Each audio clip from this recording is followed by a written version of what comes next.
Assalamualaikum warahmatullahi wabarakatuh. Ketemu lagi dengan saya, Mrs. Evi.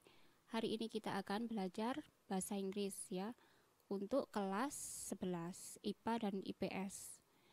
Jadi topik kita hari ini adalah giving advice and making suggestions. Apakah kalian tahu arti dari advice dan juga suggestions? Jadi advice atau suggestion di sini artinya adalah nasihat atau saran. Ya, jadi giving advice artinya adalah memberi nasihat, and making suggestions artinya adalah membuat saran. Apakah kalian tahu bagaimana cara membaca advice? Coba ulangi setelah saya ya. Di rumah kalian masing-masing coba ucapkan setelah saya. Advice, advice. Suggestions, suggestions. Udah? Oke, nanti dicoba lagi ya. Jangan sampai salah, karena saya sering menemukan kesalahan dalam pengucapan advice dan juga suggestion. Karena G di sini dibaca G ya, suggestions. Baik, sudah, mari kita masuk ke materi. Ya, for strong advice, should is used to say what is the right thing or a good thing to do. Jadi bagaimana cara membuat saran? Di sini kata kunci atau kata utamanya adalah should. Untuk nasihat yang ditekankan, itu should kita gunakan untuk mengatakan apa yang benar ataupun apa yang sebaiknya dilakukan. Ya. Jadi should ini bukan verb ataupun noun, bukan kata kerja ataupun kata benda, tetapi merupakan modal. Ya, modal ini adalah kata bantu. Coba kita perhatikan contoh berikut. Nah, ini ada percakapan antara dua orang. I'm always tired. Saya selalu lelah. You should go to bed earlier. Anda seharusnya atau sebaiknya pergi tidur lebih awal. Nah, kalian perhatikan di sini penggunaan should. Ya. Setelah should, ini diikuti dengan verb 1. Verb 1-nya berupa go. Jadi di sini orang yang berbaju kuning ini memberikan saran, dan memberikan sarannya berupa kalimat yang ada should-nya. You should go to bed earlier. Kita lihat lebih detail untuk pattern pemberian saran. Making suggestion by using should. Nah, patternnya atau rangkaian dari kalimat saran di sini adalah yang pertama subjek. Subjek di sini pelaku atau saya singkat sebagai S. Kemudian ditambahkan dengan should dan ditambahkan dengan verb 1. Masih ingat verb 1? Jadi verb di dalam bahasa Inggris itu ada verb 1, verb 2, dan verb 3. Jadi tergantung konteksnya. Ketika konteksnya sekarang, maka kita menggunakan verb 1. Jika konteksnya masa lampau, kita menggunakan verb 2. Jika konteksnya sudah dilakukan, maka kita menggunakan verb 3. Nah, di sini kita menggunakan verb 1 ya. I feel sick. Saya merasa sakit. You should see a doctor. Kamu sebaiknya pergi ke dokter. Nah, subjeknya di sini you ya sebagai pelaku utama, kemudian diikuti modal should, diikuti dengan verb 1 yakni see, kemudian diikuti dengan objek yakni a doctor. Nah, untuk menggunakan objek ini boleh disertakan, boleh juga tidak. Baik, kita ke kalimat selanjutnya ya.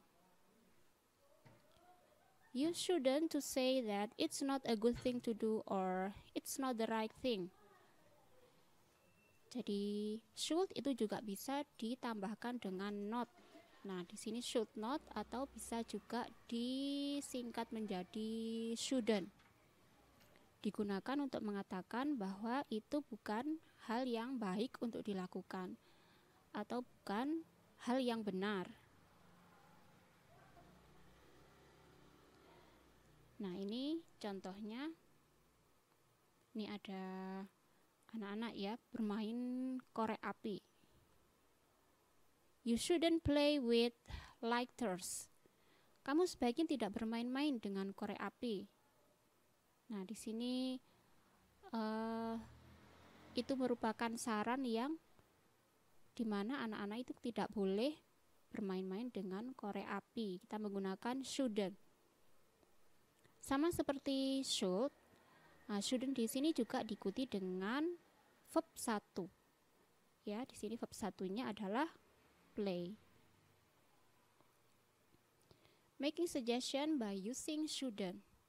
Nah, patternnya sama seperti should, yakni subject plus shouldn't plus verb 1.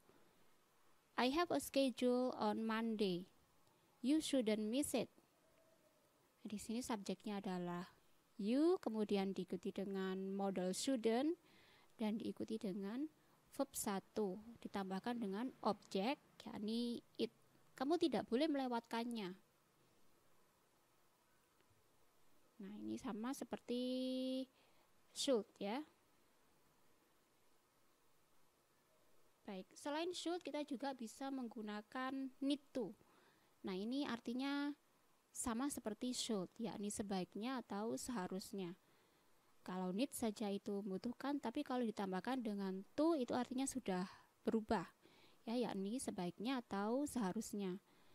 Bisa juga dengan menggunakan imperatifs. Apa itu imperatifs?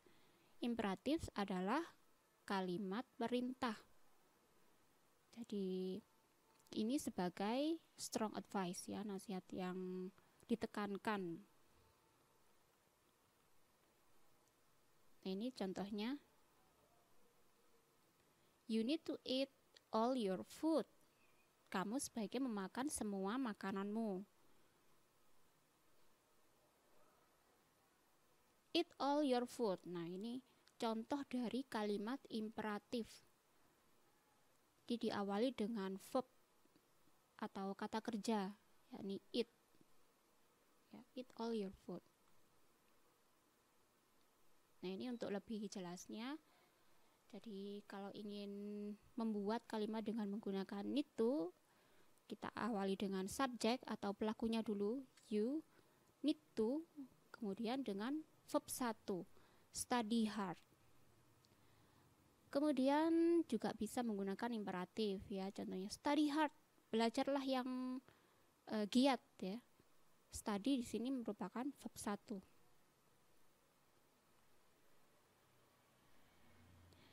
Nah, ini saran, selain saran yang ditekankan itu juga bisa ada saran yang tingkatannya medium ya, biasa saja.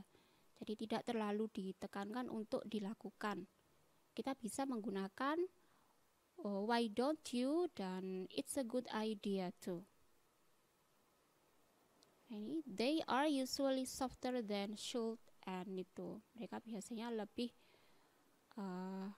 lembut ya, lebih sopan daripada should and need to. Jadi bukan should itu tidak sopan, tetapi should tapi why don't you ini lebih lebih halus ya. Kalau misalnya kita pakai dalam membuat saran. Ini contohnya. Why don't you pull over? Kenapa kamu tidak mundur saja? Gitu ya. Ini for softer advice. Why don't you? Kita tambahkan dengan verb 1. It's raining outside. Why don't you bring an umbrella? Nah, apakah kalian tahu mana yang menjadi verb 1-nya? Ya, jadi verb satunya di sini adalah bring. Why don't you bring an umbrella? Kemudian juga bisa menggunakan it's a good idea to. It's a good idea to go to the swimming pool.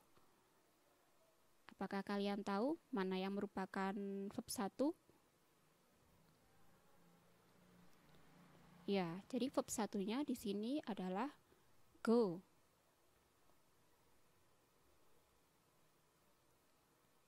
Nah, selain should, kemudian why don't you, dan it's a good idea, kita juga bisa menggunakan kata could to make a suggestion or to say what is possible or a good idea. Digunakan untuk membuat saran, juga bisa digunakan untuk memberikan kalimat yang berisi kemungkinan atau hal yang bagus untuk diutarakan atau ide bagus gitu ya. Jadi kita bisa menggunakan could. We could create more programs. Kita bisa menciptakan program yang lebih banyak. Nah, ini menawarkan ide ya. We could create more programs. It's a good idea to keep your word. Ya, lebih baik kamu mengingat idemu tadi. Maksudnya idenya itu bagus ya. It's a good idea to keep your word.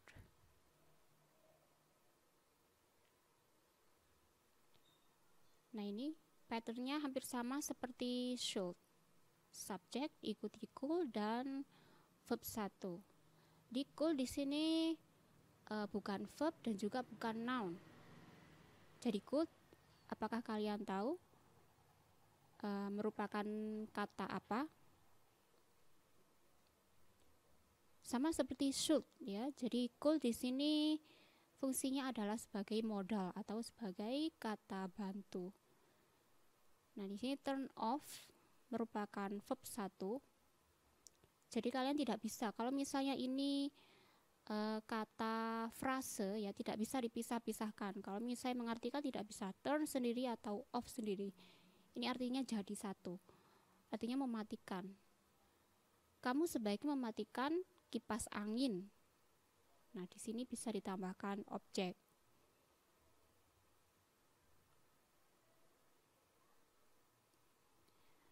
Baik, itu tadi penjelasan saya tentang membuat saran. Sekarang silakan kalian kerjakan tugas yang saya berikan berdasarkan dengan keterangan saya tadi ya. Kalau ada pertanyaan atau penjelasan yang kurang jelas, nanti bisa ditanyakan kepada saya melalui aplikasi lain, bisa melalui WA atau yang lainnya. Baik, terima kasih. Sampai jumpa kembali. Wassalamualaikum warahmatullahi wabarakatuh.